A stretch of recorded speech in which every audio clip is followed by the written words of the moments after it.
Welcome back to my YouTube channel again. This is Jim. At ito na nga, TikTok post ni Mrs. Seth Doctolero with Alden Richards. The cast of Pulang Araw. Ito yung sa fact or fiction na interview. At bakit ganito yung yung ayos? But si David yung nasa likod ni Sanya. Buti na lang nabago, no? Hindi nangyari to. At yan na nga. So, ayan na nga. Fab 5 at si Zet at saka si Direct Dom. At ito naman yung Apathy video ni Barbie at ni David. At ito more pictures. At yan na nga si David, si Alden. At yan na nga yung cat. At ito na nga akbay ni David kay Barbie at saka kay Mrs. Z. Kay Ninang Suzette. At ito si Miss Barbie Fertesa. At next naman, ayan si Barbie at saka si Dennis. At ito nga more pictures. Ayan, so si David at saka si Alden. At si David at si Mrs. Z Doctolero.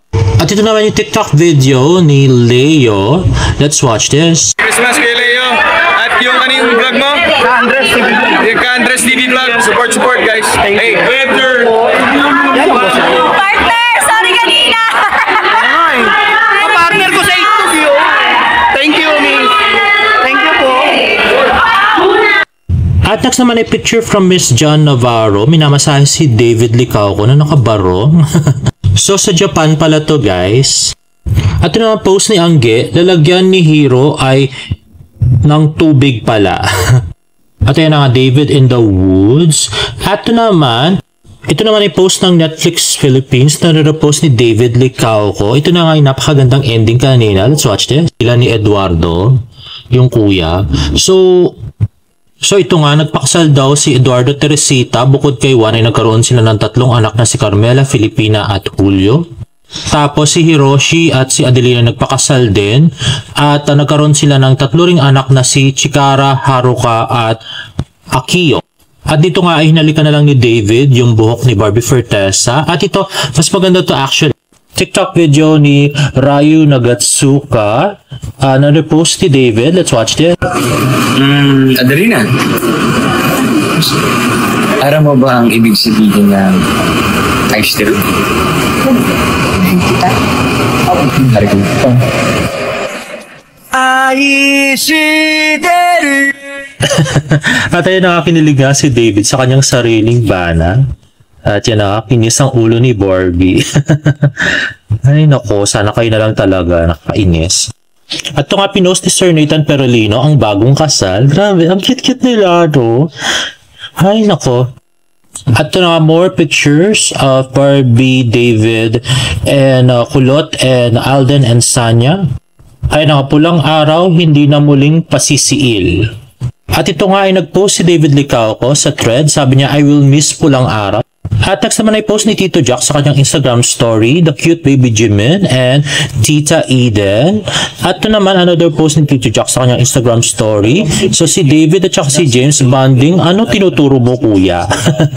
Bising-bising nag-uusap at nagtuturo si David sa kanyang cute na kapatid na si James. At next naman ay post ni Ilan sa kanyang Instagram together with her husband, Mr. Kim, spent the last 10 Christmases chasing my goals and this year I'm grateful to finally be home. So, ibig sabihin, nagsistay na ba dito for good si Ilan at saka yung kanyang asawang Koreano? Anyway, ito nga yung mga cute na pics nila. At ito nga yung lolo nila. Hindi ko alam kung sa sa tatay yan or sa nanay, guys. Gusto ko yung pic na to, parang anote ni David at saka ni James. Grabe yung picture nila, no? Pwede ng sa magazine lang. Pwede silang model sa smart parenting or in-interview sila tapos cover sila doon. Parang ganan. At next naman ay post ni Ilan. Ayan ngayong gabi yan, ngayong Christmas. Si Mr. Kim, si Ilan, tsaka si Jimmy. At ito naman post ni James Licauco sa Facebook. Merry Christmas! O diba, napaka-picture perfect nilang family. Na siblings. O diba, ang cute nito. At super cute nga ni James at saka ni David dito. At next naman ay medyo astig yung post ni David. Super gwapo nga. At next, ayan ang pinaka-star ng kanilang pamilya, si Baby Jimin. Nakatingin sila lahat. At ito si James at si Baby Jimin. At ito si James, si David, tsaka si Tita Eden. At yan naman si David naman may kaga kay Jimin. At napaka-cute nga ni David dito. At yan na nga, wala si David dyan. At yan na nga si James and his wooden horse. At yan na nga, post ng 9 Young Beauty PH, Barbie's first live stream on TikTok as the face of the 9 Young Basics. So beautiful, top-notch skin condition. Totoo yun guys, sobrang ganda nga ni Barbie sa personal, sobrang cute. Kaya lang hindi marunong sa love, charat. Pero kung gagamitin niya lang yung utak niya at gagamitin niya yung kagandahan niya, di ba? Marami siya mapupuntahan at marami magkakandara pa sa kanya, guys. Kasi maganda naman talaga si Barbie at saka very cute. At yung katawan niya talaga ay pambata talaga, guys. Kahit na siya ay 27 years old na. At kasama niya pala si Kazel Kinuchi na kontrabida sa Abot Kamay ang Pangarap. So, parang maganda rin na kontrabida siya ni Barbie, no? In fairness. At next ay video ni Miss Tony Avila sa TikTok. Ayan na pretty Barbie Fortesa. O, diba? Super cute. At next naman ikakapost lang ni Miss Barbie Fortesa. Happy holidays everyone. Pinost niya sa kanyang Instagram. Let's watch this.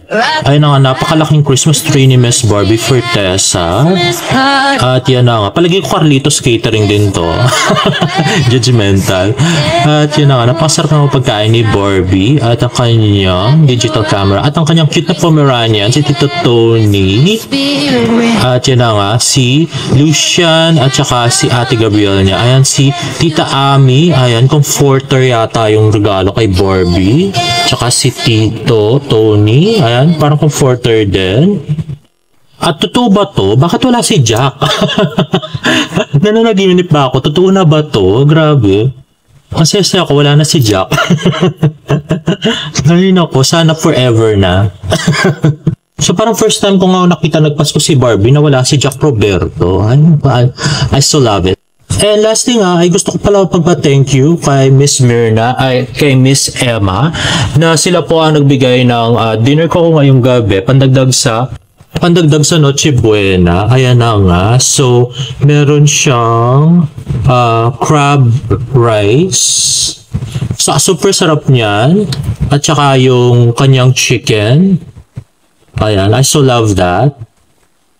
At yung kanyang chicken na ayan, nabanus siya. Masarap din yan, guys. Ayan yung Chongman chicken. O, diba? From Korean Town. At super sarap niya. Boneless chicken yan, guys. Thank you, Miss Myrna, again. At meron din pa siyang pa-milk tea na matcha na ni-request ko. Salamat po, Miss Myrna and Miss Emma na nagpa-deliver. At salamat po sa donation. At we are still accepting donations po para sa New Year. Baka naman guys, charot lang. And there you have it guys. If you like this video, please give it a thumbs up and please subscribe to my YouTube channel for more Barda updates. Merry Christmas po sa inyong lahat. Bye now!